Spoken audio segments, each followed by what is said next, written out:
Bagaimanakah cara nak hilangkan sakit tekak secara efektif, mudah dan juga berkesan? Assalamualaikum warahmatullahi taala wabarakatuh. Bersama saya Dr. Ikram.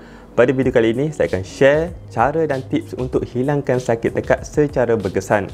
Jom kita saksikan.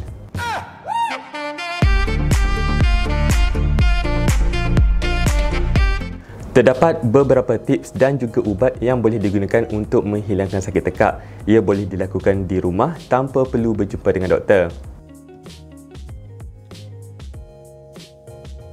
Yang pertama iaitu lozenges. Ini ialah ubat sakit tekak. Ia antara ubat yang common dan boleh didapati di mana-mana kedai, farmasi, Guardian ataupun Watson sebenarnya. Ada dua komponen utama lozenges ini. Komponen pertama iaitu untuk kebaskan tekak dan ia akan bertindak sebagai ubat tahan sakit dan ia akan mengurangkan sakit di bahagian tersebut. Komponen kedua iaitu bahan yang bertindak sebagai disinfektan. Ianya akan mengurangkan jangkitan kuman ataupun virus di bahagian tekak. Tapi untuk kanak-kanak, terutama kanak-kanak yang kecil, cuba elakkan benda ini kerana ia mungkin akan menyebabkan tercekik kepada kanak-kanak tersebut. Yang kedua iaitu ubat tahan sakit. Biasanya ubat tahan sakit ini digunakan untuk sakit tekak yang agak serius.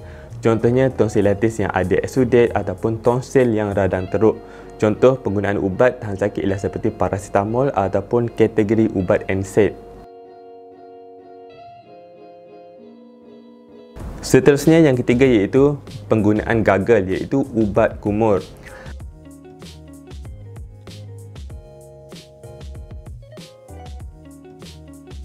Salah satu gagal yang boleh dibuat di rumah ialah gagal yang ada air garam.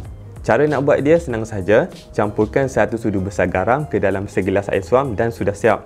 Ia akan berikan kelegaan kepada sakit tekak. Dan kalau di farmasi ada bermacam-macam jenis ubat gagal ataupun ubat kumur untuk menghilangkan sakit tekak. Madu lebah juga boleh digunakan sebagai salah satu alternatif untuk menghilangkan sakit tekak. Ianya boleh digunakan sama ada makan terus ataupun campurkan dengan teh. Kedua-duanya boleh digunakan. Ada juga kajian yang mengatakan madu lebah ini dapat melegakan sedikit simptom batuk. Selain itu, ada juga kajian iaitu penggunaan teh chamomile juga memberikan sedikit efek dalam meredakan simptom sakit tekak. Link kepada penggunaan teh chamomile saya akan letakkan di bahagian komen di bawah. Tips seterusnya iaitu kena kekalkan hydration. Ianya adalah salah satu tips yang tidak kurang penting kerana air adalah penting semasa demam dan ia akan membantu untuk mempercepatkan recovery demam.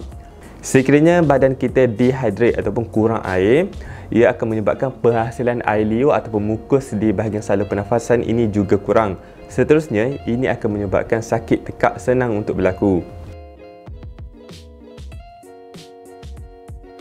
Tips terakhir iaitu menggunakan mesin pelembab udara. Sekiranya anda benda ini, anda boleh gunakan mesin pelembab udara kerana ia akan mengekalkan udara di sekeliling dan ia akan mengelakkan tekak menjadi kering dan juga sakit.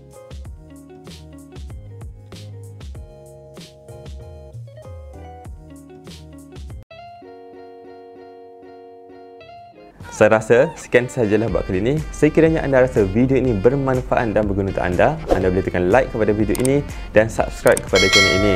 Last sekali saya ucapkan terima kasih kerana menonton. Assalamualaikum.